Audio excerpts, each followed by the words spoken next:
Bonjour, je m'appelle Marion Martinelli, je suis psychologue spécialisée en neuropsychologie et en thérapie cognitive et comportementale. J'exerce dans le service de psychiatrie adulte du professeur Lançon à l'hôpital de la Conception sur le pôle de psychiatrie à Marseille. Donc, nous sommes réunis aujourd'hui pour un cours sur les techniques de pleine conscience comme gestion du stress. Nous allons commencer, avant de passer à l'aspect théorique, par un petit exercice pratique. Il faut savoir que l'observation attentive de soi-même, c'est la première étape du travail de la pleine conscience. Donc on va faire un petit exercice très court de 3 minutes pendant lequel je vais vous donner des instructions. Pendant la première moitié des 3 minutes, c'est-à-dire pendant 1 minute et demie, je vais vous demander d'observer votre respiration telle qu'elle est, sans chercher à la ralentir, sans chercher à la modifier et sans chercher non plus à vous détendre particulièrement. Simplement, vous observez votre respiration. Je reprendrai la parole à la fin de cette minute et demie et je vous donnerai une autre consigne pour la deuxième partie de l'exercice. Donc 1 minute 30 sur votre respiration et 1 minute 30 sur un guidage. Vous allez commencer à observer votre respiration en fermant les yeux dès que vous entendrez les trois sons du bol tibétain.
Notez à chaque fois que votre esprit se met à vagabonder ce vers quoi il a été attiré, quelles étaient les pensées exactement, et ramenez votre attention sur votre respiration.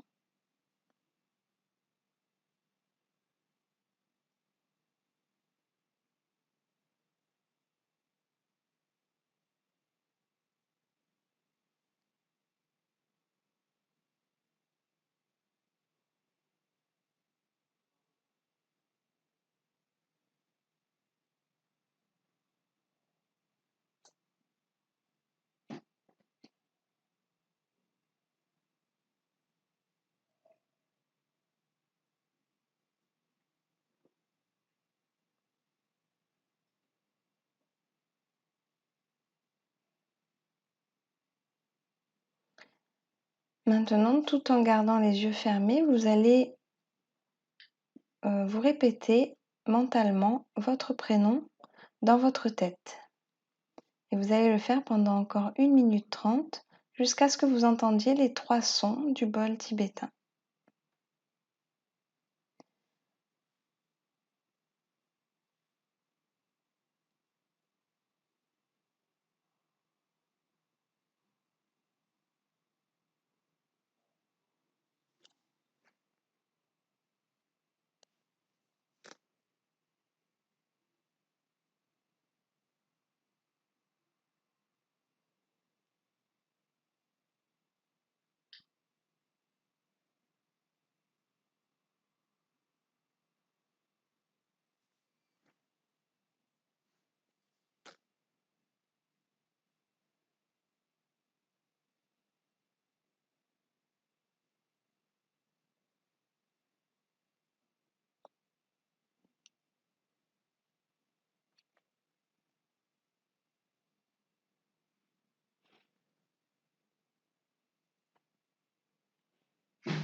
Alors, cet exercice court de 3 minutes est terminé. Donc, l'idée ici, c'est que vous puissiez avoir conscience de ce qu'on appelle communément le vagabondage de l'esprit, c'est-à-dire que notre intention est de porter une attention particulière à notre respiration et pourtant notre esprit se met à vagabonder, peut-être très peu, peut-être très intensément. Et c'est important de noter que ce processus échappe à toute volonté de vouloir porter une attention particulière à un objet comme notre respiration par exemple.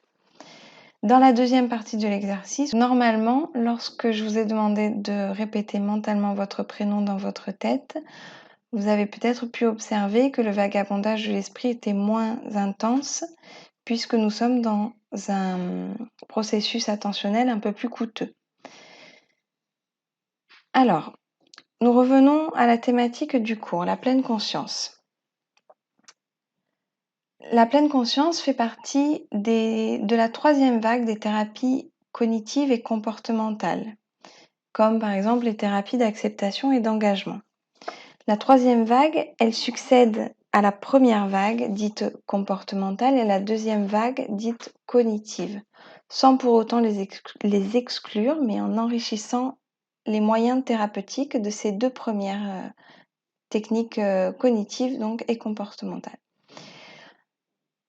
Si les approches de la première et de la deuxième vague ont pour objectif de modifier les comportements ou les pensées dysfonctionnelles, les techniques qui sont liées à la troisième vague, elles, se caractérisent par l'objectif de modifier non pas les comportements et pensées dysfonctionnels, mais l'impact que ces éléments ont sur la personne et les relations qu'elle entretient intérieurement avec eux. Donc une question importante se pose concernant ces nouvelles techniques. Le bénéfice est-il lié aux spécificités de cette nouvelle approche, comme par exemple la pleine conscience, ou est-ce que le bénéfice est lié à des facteurs communs à toutes ces approches, l'effet de groupe, les situations d'exposition qu'on retrouve dans toutes les TCC, quelle que soit la vague. Donc nous allons commencer par un bref historique. Donc c'est un monsieur qui est très connu, qui s'appelle monsieur Jon Kabat-Zinn, professeur de médecine dans l'université du Massachusetts, qui a créé un programme de réduction du stress par la pleine conscience. Donc il a fondé une clinique de réduction du stress qu'il dirige encore maintenant, dans laquelle il a mis en place ce programme de soins. Une base donc de pratique méditative, mais sans la connotation spirituelle et religieuse qu'on trouvait au départ dans les techniques bouddhistes qui en sont à l'origine. Son idée, c'était donc de laïciser la pratique des moines bouddhistes pour n'en garder que l'aspect principal, une base de yoga et surtout de méditation. Pour qui est-ce qu'il a mis en place ce programme ? C'était pour des individus tout venant, des individus sains qui n'avaient pas particulièrement de pathologie mentale, si ce n'est une sensibilité au stress, et des personnes également peu ou pas du tout soulagées par les traitements médicamenteux qui venaient aussi consulter dans sa clinique. Devant l'ampleur des bénéfices observés, cette pratique s'était élargie à d'autres populations, comme les personnes âgées dans des maisons de retraite, des salariés de grandes entreprises, des détenus dans des prisons. Et parallèlement à ça, elle a fait l'objet aussi de nombreuses études scientifiques qui ont visé à objectiver son efficacité. Une quinzaine d'années plus tard, c'est un autre chercheur, Monsieur Zindel Segal, qui a créé un programme de réduction du risque de rechute anxieuse et dépressive par la pleine conscience. Concrètement, qu'est-ce que ça change par rapport au programme initial de Jon Kabat-Zinn? C'est qu'ici, c'est de la thérapie cognitive, donc une séance de psychoéducation sur l'anxiété et la dépression, et des exercices de mise en situation qu'on retrouve typiquement dans les thérapies cognitives et comportementales. À partir des années 2000, la pratique de la pleine conscience s'est développée massivement, tout d'abord vers le Canada, puis ensuite outre-Atlantique vers les pays de l'Europe de l'Ouest, Belgique, Suisse, Angleterre, France.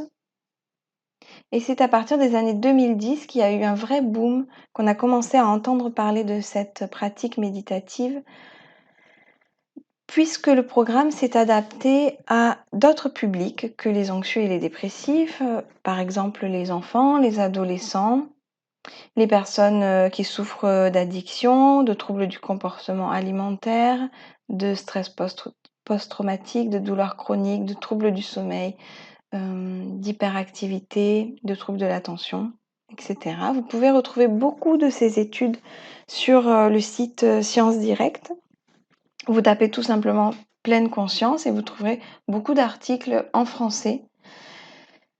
Donc tout ça pour vous dire que cette technique, elle est présente depuis de nombreuses années et depuis l'année 2013, Jean-Gérard Bloch a inauguré le premier diplôme universitaire français à l'université de Strasbourg qui s'appelle Médecine et Méditation.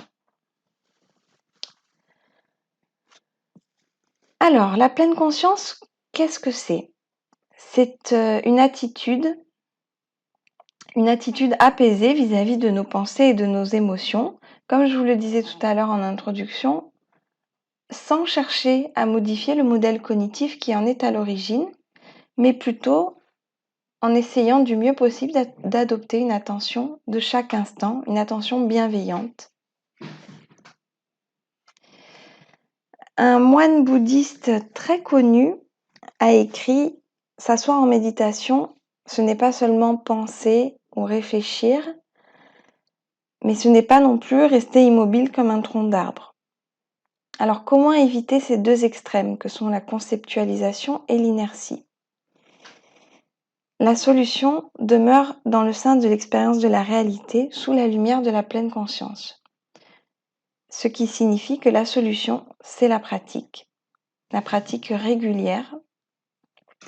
Alors pour vous donner un petit peu plus d'informations sur ce que c'est que la pleine conscience, on va prendre la définition de Jon Kabat-Zinn qui explique que c'est un état de conscience qui résulte du fait de porter son attention d'une certaine manière, à savoir délibérément, au moment voulu et sans jugement.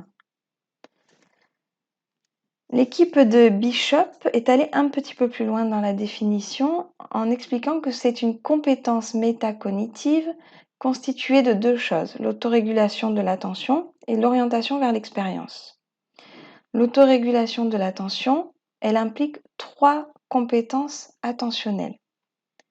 L'attention soutenue, donc c'est la capacité à maintenir son attention pendant un exercice méditatif, par exemple prendre conscience de sa respiration. La flexibilité attentionnelle, c'est la capacité à revenir à chaque fois que notre attention a vagabondé. Donc ce petit travail de flexibilité, je vagabonde, je m'en rends compte, je reviens, je revagabonde, je m'en rends compte, je reviens, je vagabonde encore, je m'en rends compte et je reviens encore. Ce travail de flexibilité attentionnelle est très important parce que c'est celui-là qui est thérapeutique dans la pleine conscience, cette capacité à revenir à soi, à sa respiration. Et le dernier, l'inhibition des processus secondaires, c'est la capacité à inhiber, par exemple, nos pensées vagabondes. Donc l'élaboration plus approfondie. Ça peut être des pensées, des images ou des sensations qui pourraient survenir.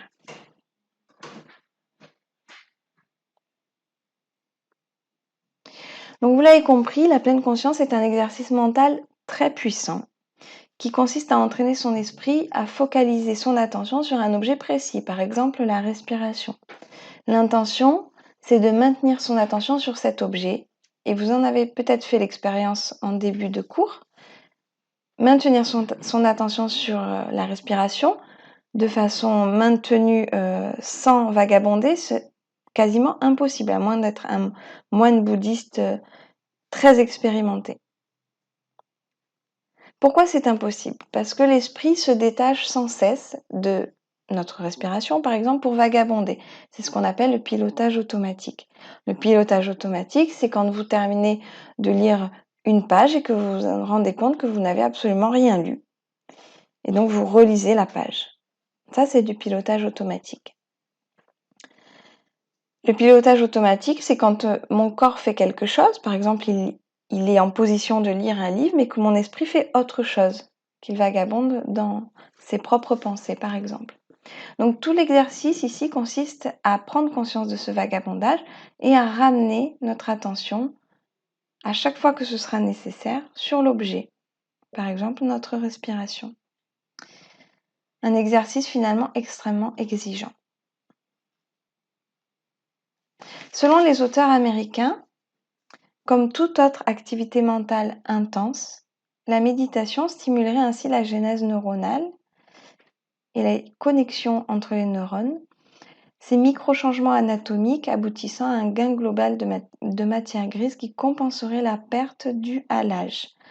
C'est important qu'on en prenne conscience de ça parce que ça signifie aussi que la pleine conscience, ce n'est pas une technique faite uniquement pour les personnes qui souffrent de pathologies mentales, c'est aussi pour des personnes même qui ne sont pas particulièrement sensibles au stress, mais qui souhaitent s'investir dans une activité qui pourrait compenser la perte naturelle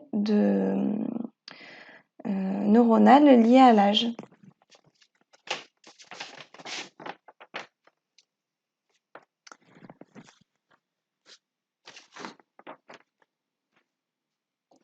Alors, on va quand même parler du stress, de l'anxiété et de la dépression, parce que moi je travaille dans un service de psychiatrie adulte, et donc c'est avec ce type de pathologie-là que je pratique la pleine conscience. Alors, quelques mots rapides sur le cercle vicieux du stress aigu, parce que certainement que vous l'avez déjà vu auparavant.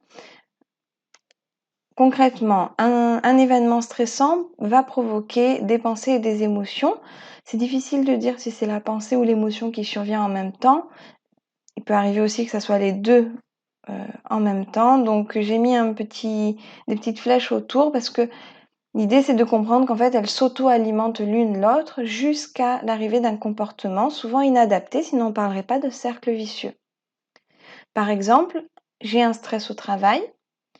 Je me dis que je suis dépassée, que j'y arriverai jamais. J'ai peur de ne pas y arriver. J'ai peut-être honte aussi du regard des autres que mes collègues pourraient porter sur moi si je n'y arrive pas, etc. Et donc un comportement totalement inadapté. Je fume, puisque lorsqu'on va retourner sur son bureau, l'événement stressant sera toujours là. Vous connaissez peut-être les 3 phases de la réaction physiologique au stress chronique. Tout d'abord, la phase d'alarme. Je sollicite mes ressources attentionnelles et énergétiques pour répondre à une situation de danger. J'y réponds, je m'adapte à cet événement stressant, même si la réponse est dans l'instant peut-être adaptée, comme ce que vous voyez sur l'image, ça ne veut pas dire que sur le long terme, elle le sera toujours. Donc je mets en place ma stratégie comportementale, mais là, par exemple, sur le long terme, mes ressources diminuent et la fatigue s'installe peu à peu. La dernière phase, l'épuisement. Mes ressources sont totalement épuisées, la fatigue devient handicapante, le stress chronique engendre des pathologies organiques, hormonales et mentales, comme par exemple l'anxiété ou la dépression. Donc vous le savez déjà, je passe rapidement là-dessus, 20% des adultes seront touchés un jour dans leur vie par un état dépressif et un peu moins d'une personne sur 3 souffre d'anxiété, souvent depuis l'enfance ou l'adolescence, ce qui représente donc un risque majoré de déclenchement de la dépression. Il y a une seule contre-indication à la pratique de la pleine conscience. On entend souvent que ça pourrait être peut-être la psychose. Alors, je préfère être claire tout de suite. La psychose, un diagnostic d'état psychotique n'est pas une contre-indication à la pratique. La seule contre-indication à la pratique, c'est un état de crise pathologique actuel, quelle que soit la pathologie. Pourquoi? Parce que de nombreuses études ont montré que la pratique de la pleine conscience dans un état de crise pathologique, qu'il soit dépressif, anxieux ou psychotique, a plutôt tendance à potentialiser les symptômes des troubles plutôt que de les calmer. On pourrait penser que comme la relaxation, la pleine conscience pourrait calmer certains états, par exemple anxieux. Mais vu que la pleine conscience, c'est l'inverse total de la relaxation, évidemment que si on demande à quelqu'un qui pense qu'il faudrait mieux qu'il soit mort et qu'on lui propose d'être en pleine conscience de ses pensées, ce n'est peut-être pas forcément le bon moment.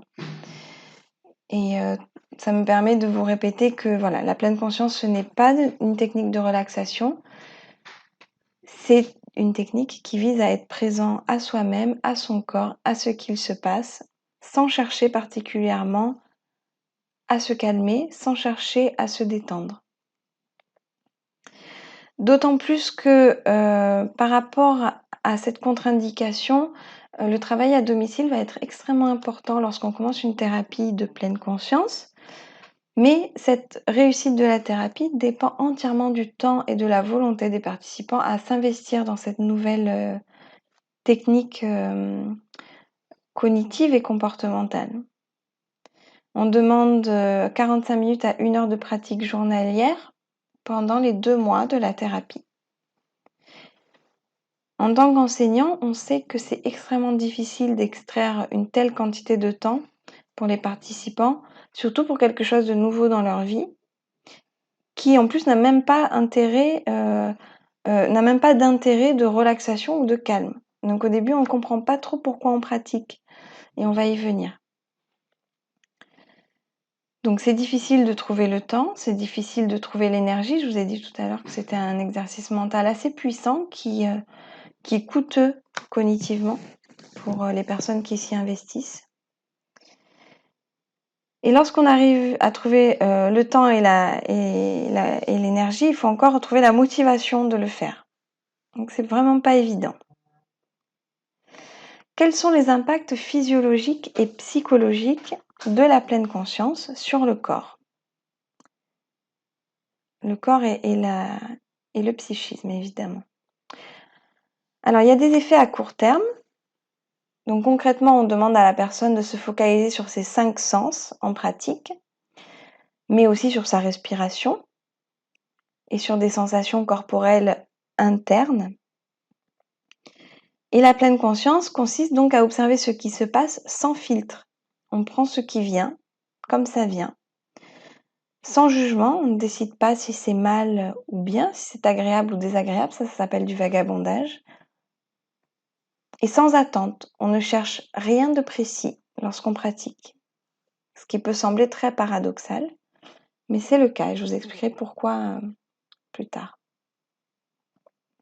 Les effets à long terme, c'est que la pleine conscience devienne une autre façon de percevoir le monde qui nous entoure et d'interagir avec lui de façon plus adaptée. Mais comment ça va être, comment cette meilleure adaptation va se mettre en place, ça vous ne le saurez que par la pratique. C'est pour ça qu'on dit sans attente, puisque concrètement, on ne sait pas dans quel domaine de votre vie vous allez avoir un impact bénéfique de la pleine conscience. Je prends un exemple. Lors d'un groupe thérapeutique que j'ai pu faire ces dernières années, un des participants venait pour des douleurs chroniques. C'est pas une pathologie que je prends en charge, mais vu qu'il n'y avait rien de tel qui se faisait sur la ville de Marseille, il a entendu parler qu'il y avait des groupes sur l'anxiété et la dépression, également forcément sur la gestion du stress, parce qu'on touche à ça aussi. Et il s'est dit que peut-être qu'il pourrait en avoir un bénéfice. Donc finalement, il arrive dans mon groupe de pleine conscience avec l'idée de calmer ses douleurs chroniques. Donc avec une attente. Et au bout de la deuxième séance, on demande aux participants de choisir une activité de routine dans laquelle ils vont pouvoir intégrer de la pleine conscience. Et ce participant-là a choisi fumer, parce qu'il fumait 20-25 cigarettes par jour. Donc il s'est dit, bon ben pourquoi pas, je vais essayer de les fumer en pleine conscience. Donc en gardant une certaine curiosité face à cette nouvelle expérience. Il arrive la semaine suivante pendant le groupe et il nous explique que effectivement la pratique de la pleine conscience sur les douleurs chroniques, ça n'a pas trop agi, mais par contre, il est passé de 25 cigarettes par jour à 5. Donc ça donne, voilà, c'est un exemple qui vous explique peut-être concrètement que les attentes, elles ne servent à rien dans la pratique. Parce qu'on va partir du principe qu'on pratique peut-être pour se calmer, pour se détendre. Là, il faudrait peut-être mieux faire de la relaxation, qui sera beaucoup plus efficace. Ou qu'on pratique pour gérer autre chose, mais ce n'est pas dit que les bénéfices iront là où on s'y attend. Mais si on garde cet esprit curieux d'essayer, on peut avoir des résultats dans d'autres domaines. Alors, si la méditation de pleine conscience a bien démontré son efficacité dans les symptômes dépressifs, anxieux, dans la douleur chronique aussi, on ne sait que depuis très peu de temps quels sont les mécanismes de la pleine conscience sur le cerveau. Est-ce que les effets bénéfiques résultent-ils uniquement du temps passé à se détendre, comme si c'était de la simple relaxation, alors que ça n'en est pas? Ou est-ce qu'il existe un réel impact de la méditation sur les structures neurologiques?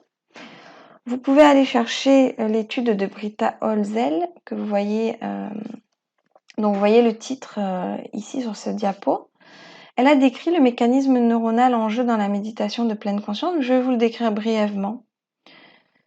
Concrètement, elle a demandé à des pratiquants qui avaient une pratique moyenne de 27 minutes par jour de passer dans un scanner cérébral et les images ont montré certaines choses au niveau neurocognitif, mais aussi un entretien clinique qui a pu expliquer que les participants avaient une diminution de la sensibilité à l'anxiété, au stress, une diminution de leur tendance au comportement colérique et un risque de rechute diminué dans la dépression pour les personnes qui avaient connu cette problématique.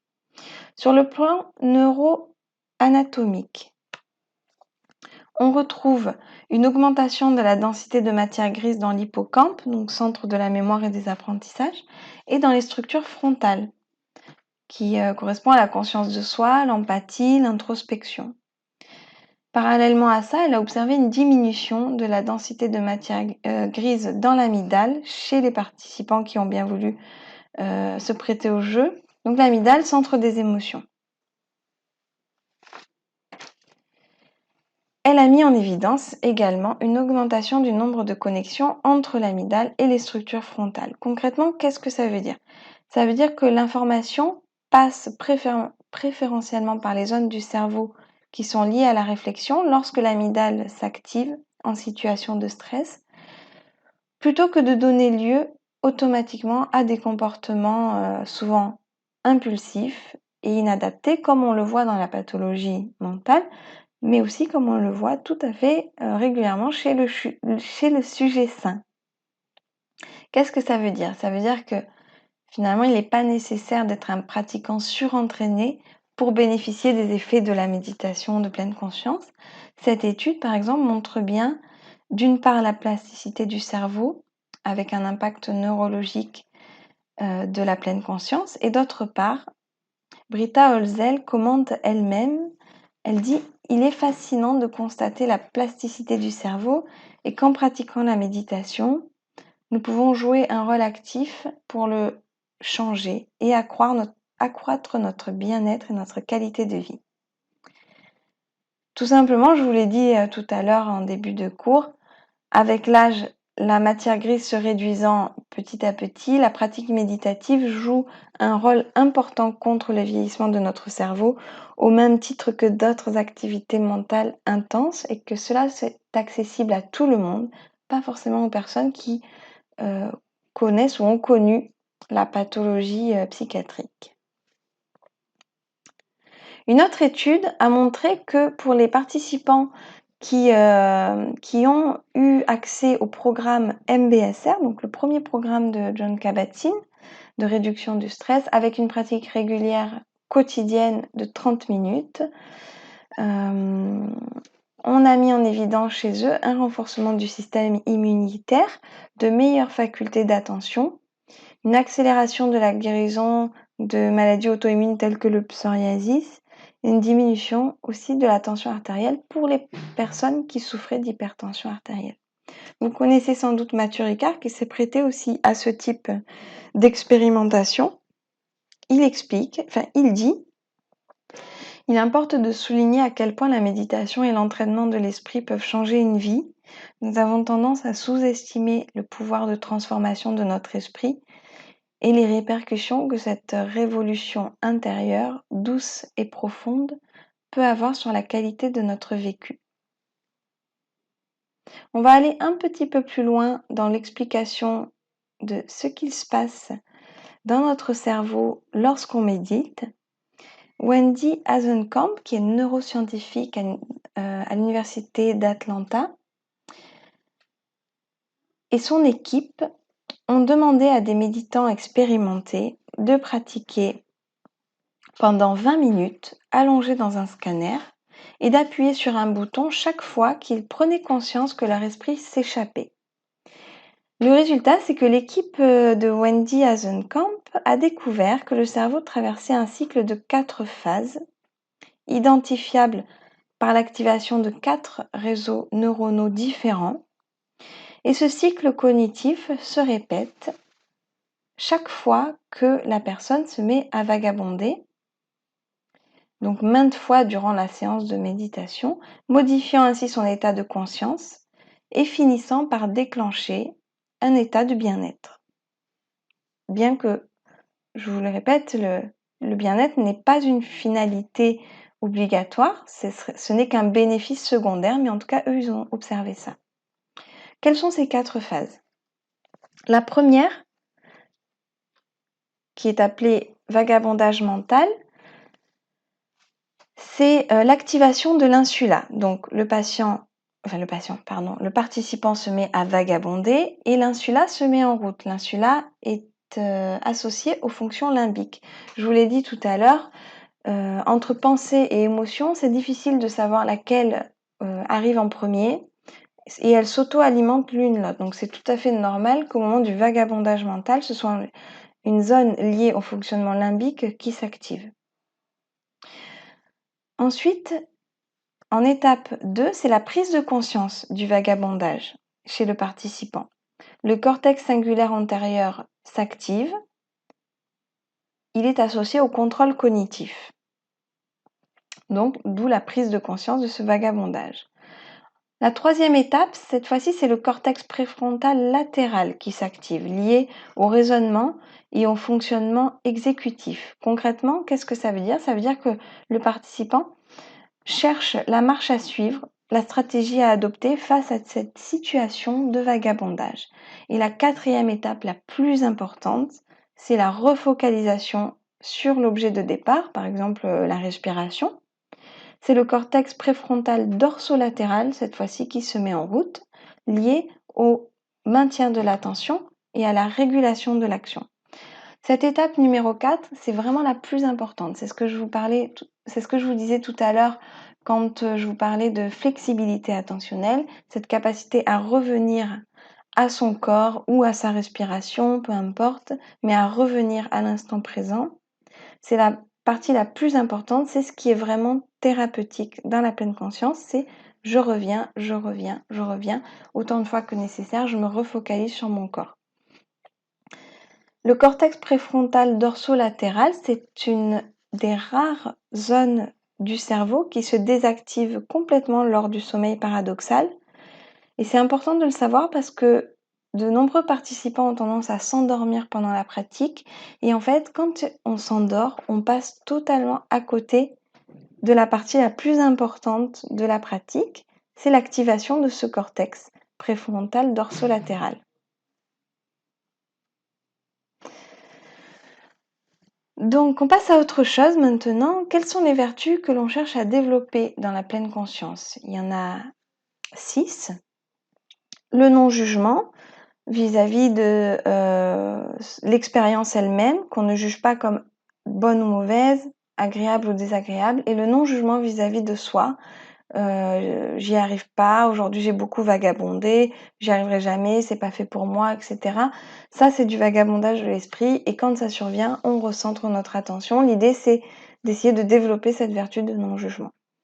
La patience, vous avez compris que la patience, il faut en avoir lorsqu'on pratique pendant de très longs moments et quotidiennement. La curiosité du débutant, je vous ai cité l'exemple du monsieur qui avait des douleurs chroniques et qui finalement a eu la curiosité de tester non pas que sur ses douleurs mais aussi sur la cigarette, et puis c'est là que ça a marché. La confiance en sa capacité à faire bien. L'absence d'objectif, même si ça peut paraître paradoxal, c'est une des vertus les plus importantes que l'on tente de développer. Et le dernier, l'acceptation et le lâcher-prise, ça c'est vraiment la finalité, mais vous le verrez certainement en TD lorsque vous pratiquerez vous-même. Concrètement, la pleine conscience, comment ça se pratique? Ça se pratique de 3 manières différentes, soit par des exercices audio plus ou moins longs. Je vais vous donner les informations dans les diapos suivantes pour savoir comment pratiquer si vous souhaitez le faire. Donc ça peut aller de 15 à 45 minutes, soit sur des exercices courts de 3 minutes de respiration. Tout d'abord, vous le faites en situation d'absence de stress pour comprendre bien la logique de la pratique, et puis en situation de stress plus tard lorsque vous aurez acquis les bases. Et une troisième façon de pratiquer, c'est des activités en pleine conscience qui ne vont pas vous demander de bloquer un temps dans votre journée. Vous mettez juste de la pleine conscience dans les activités quotidiennes, comme se laver les dents, monter des marches d'escalier, etc. Par exemple, comment est-ce que vous pouvez intégrer de la pratique dans vos activités quotidiennes? Vous avez quelques petits conseils et suggestions. Vous n'êtes pas obligé de tout mettre en place, mais si vous arrivez à en mettre en place quelques-unes, ce sera déjà très bien. Prenez votre petit déjeuner tranquillement, sans écran, qui pourrait vous distraire. Lorsque vous prenez votre douche, que vous vous habillez, que vous vous lavez les dents, essayez de centrer votre attention sur ce que vous faites, sur les sensations de la brosse à dents, sur vos dents, sur vos gencives, sur votre langue, etc. On commence souvent par des moments où on prend soin de soi, parce que c'est plus facile d'intégrer de la pleine conscience dans ces moments-là.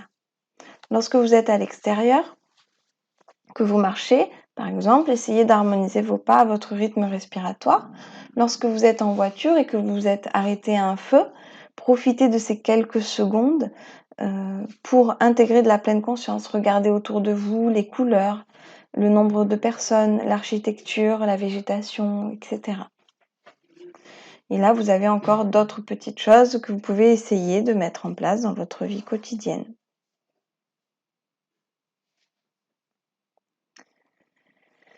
Finalement, l'idée, c'est que, vous l'avez certainement compris, la pleine conscience, ce n'est pas une technique curative, c'est une technique préventive, de prévention du stress, que ça soit au travail, dans notre vie quotidienne ou dans les ruminations qu'on peut avoir soi-même avec soi-même.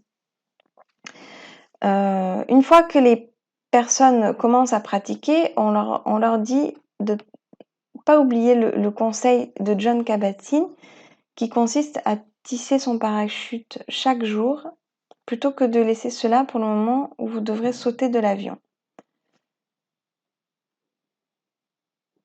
Quelques informations utiles pour pratiquer si vous le souhaitez, ou en tout cas pour donner aux patients que vous serez amené à recevoir dans votre cabinet.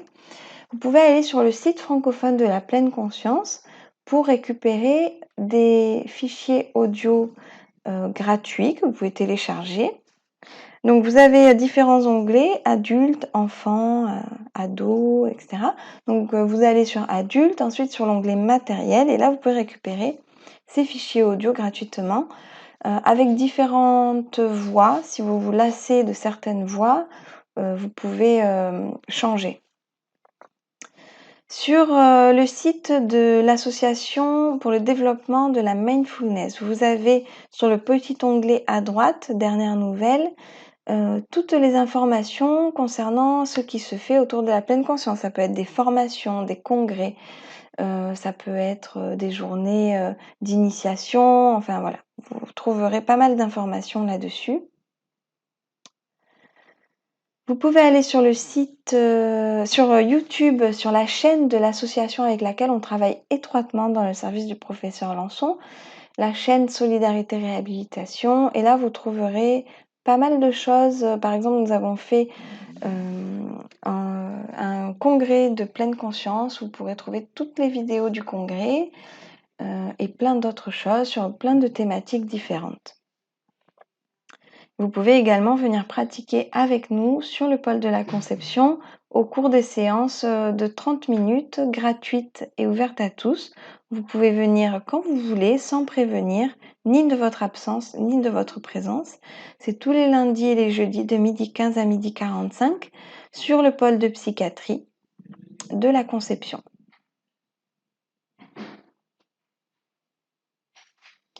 Quelques lectures conseillées. Donc si vous n'êtes pas du tout initié à la pratique, je vous conseille 2 livres qui sont ceux de Jon Kabat-Zinn, Où tu vas tuer et l'éveil des sens, qui sont des livres qu'on ne lit pas de façon linéaire. Vous pouvez les ouvrir n'importe où, ça peut donner lieu à un moment de réflexion et aussi un moment de pleine conscience. Ils sont très faciles à lire, très accessibles. Pour une première lecture, c'est très bien.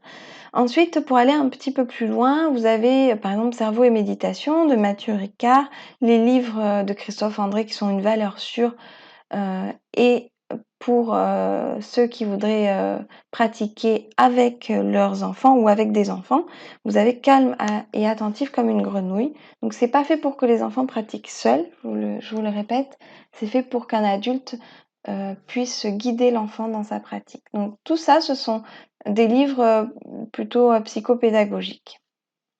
Et si vous voulez aller vraiment beaucoup plus loin dans les lectures, vous avez par exemple, mais il y en a plein d'autres, mais les livres du docteur Liénard et de Thich Nhat Hanh, dont j'ai cité une petite phrase en début de cours. Si vous souhaitez devenir enseignant de la pleine conscience, il y a 2 livres importants à avoir lus, c'est le programme MBSR et le programme MBCT que vous trouvez à l'édition, avec l'édition du Carrefour des psychothérapies. Au cœur de la tourmente, la pleine conscience pour le programme MBSR et les thérapies cognitives basées sur la pleine conscience pour la dépression pour le MBCT. Merci.